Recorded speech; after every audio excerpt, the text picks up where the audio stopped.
सतयुग में आपकी पूंजी खत्म हुई, उसके बाद त्रेता में आपने बड़े बड़े खूब अच्छे जीवन व्यतीत किए, कोई दुख विशेष नहीं होते थे। और फिर इसी प्रकार द्वापर में, अब कलयुग के प्रारंभ में भी घना सा दुख नहीं था, अभी तक परमात्मा में आस्था भी थी। अब काल ने इस बिजली पीढ़ी में बिजली गिरनी थी। आप देख रहे हो, दास का जन्म 8 सितंबर 1951, 8/9/1951 को हुआ था। और उससे पहले का भी माहौल देखा हमने, किस प्रकार रहा करते थे, कितना सिंपल जीवन जीते थे, कैसे नेक विचार उन बुजुर्गों के होते थे, कैसा आपस में प्यार होता था। उसके बाद ये 50 वर्ष के अंदर अंदर ये कितना परिवर्तन हो गया। दिन और रात का कहते हैं, जमीन आसमान का अंतर हो गया। इंसान की भावना बदल गई, विचार बदल गए, रहन सहन बदल गए और भगवान से कोसों दूर हो गए। और दिन में भगवान की आस्था थी, वो नकलियाँ के फंसा दिए काल ने, इन ग्रुप के ग्रुप बना दिए, कितने बड़े बड़े करोड़ों जीवों का नाश कर दिया इन नकली संतों ने। ये थे तो पुण्यात्माएं, इन्हीं में से बचे हुए थे जो अब भक्ति करेंगे ना, और जो ना पार होंगे उनकी इतनी कमाई बन जाती है कि वो स्वर्ग में, महास्वर्ग में खा के फिर भी, और यहाँ भी आ जाते हैं, राजा बनकर चले जाते हैं, फिर स्वर्ग में बैठा देता है उनको। और फिर उन्हीं में से कुछ और विशेष पुण्यात्मा सेलेक्ट कर लेता है, उनको अलग रखता है। वो गिनती के 12 होते हैं। तो ये जितने भी अब संत आ रहे हैं, ये वो 12 हैं जो काल ने पहले सेलेक्ट करके हैं। ये भगवान की आत्मा जो पहले कभी भक्ति से युक्त है। अब आप देख रहे हो कितने संत हैं, इनके सारे ठाठ हैं, पूरा इनको दान मिलता है, बड़ी बड़ी कार्य में रहते हैं, सारी सुविधा है इनको। और सारा दिन, क्योंकि भक्ति इनके पास है ही नहीं, भक्ति तो है ही नहीं, ये पिछले पुण्य ही ये खा रहे हैं। इनके चेले भी पिछले पुण्यों से चल रहे हैं। वो दुखी हैं या सुखी हैं, वो यही कह देते हैं, दुख तो भोगना ही पड़ता है और सुख गुरुजी दे ही रहे हैं। सुख तक गुरुजी दे रहे हैं उनके, हर दुख भोगना ही पड़ता है। तो नो बुद्धि बांध रखी नकलियों। तो वो सारे ये सेट हैं। एक आधा चमत्कार अपने आप किस्मत का, जैसे हम हनुमान पूजा करते, श्री विष्णु जी की पूजा करते थे और तकरीबन चमत्कार हो रहे थे, यानी सुख हो रहे थे। भाई शिक्षा ग्रहण करी, सर्विस लगी, ब्याह हो गया, बेटा बेटी होगी और सुथरी रोटी मिल गई, तो हमने सोच रहे थे हनुमान जी की मूर्ति दे रही है। अब पता चला। तो इसी प्रकार ये हनुमान जी की मूर्ति है, समझ लो ये संत है, इनका पल्ला कुछ नहीं है। आप पर किसी ने सुख हो रहा है, हर किसी ने आप पर दुख हो रहा है, तो वो नहीं सोच रही गुरु जी कर रहा है। गुरु जी का जब होगा जब ये मंत्र होंगे साथ में, इन मंत्रों से सुख होगा, मंत्रों से आपकी आयु बढ़ेगी, आपके पाप कटेंगे। ये नहीं है तो पता कैसे सुख हो सकते हैं वो।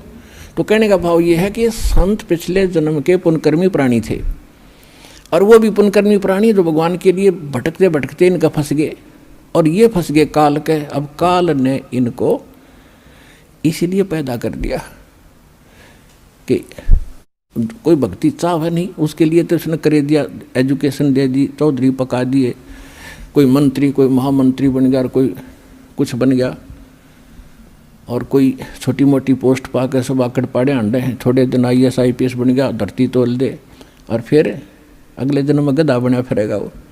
तो ये जो अकड़ आ गई या कमजोरी काल ने पैदा कर दी। तो जो भक्ति नहीं चाहते वो तो खाओ धक्के, और जो भक्ति चाहते हैं वो काल के पक्के दूतों को फंस गए। काल ने कहा था कि पहले अंश हमारे जाही और पीछे अंश तुम्हारा जाई। जब परमात्मा का, कबीर भगवान का और इस काल का अनुबंध हुआ था, इसने बहुत विनय की थी कि 3 युगों में जीव ना ले जाना। तो परमात्मा को भी मालूम था कि 3 युगों में ये ले जाने योग्य हुए को नहीं, क्योंकि इनके पिछले पुण्य कर्मों की बैटरी चार्ज रहेगी। और ये मैं भक्ति बताऊंगा उसने मानना है कोई नहीं। ये जो भक्ति कर रहे हैं ये सोचे इसी से सुख हो रहा है, ये हो रहा था उनके पुण्य कर्मों से होता रहेगा। जिस कारण से ये त्रेता सतयुग त्रेता में ये कत्ती नहीं मान रहे।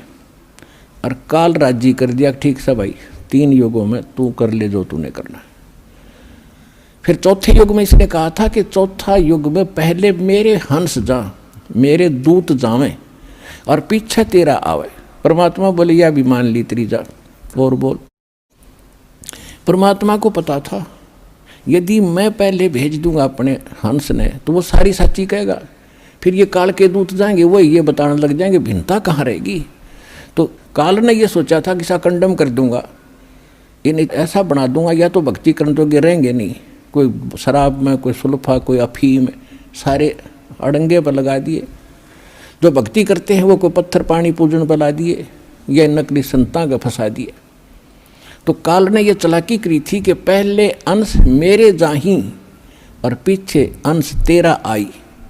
तेरा तो दास से दाता वो बाद में आवे, पहले मेरे जा ले हक जा, पहले तेरे चले जाएंगे।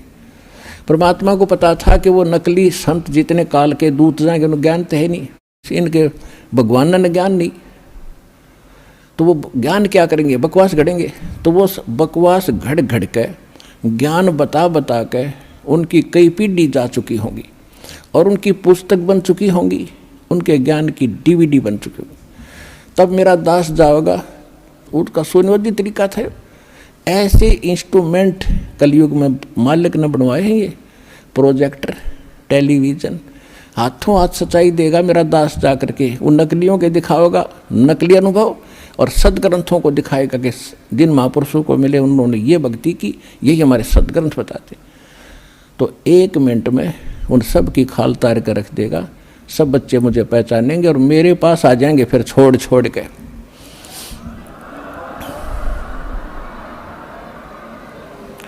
चौथा युग जब कलयुग आई तब हम अपना अंश पठाई। काल बंद छूटे नर लोई शुक्ल सृष्टि परवानिक होई। सारी सृष्टि परवानिक यानी पूरा विश्व नाम लेगा।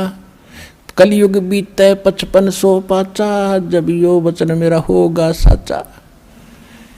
आज जो धर्मदास मैं तुझे बता रहा हूँ कि एक दिन इन सभी नकलियों का पर्दाफाश कर दिया जाएगा और ये सभी पंथ खत्म हो जाएंगे जब सच्चाई से परिचित होंगे।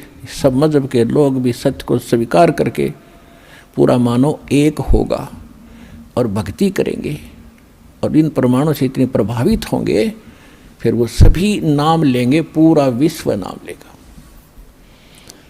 तो वो समय अब आ गया पुण्यात्माओं।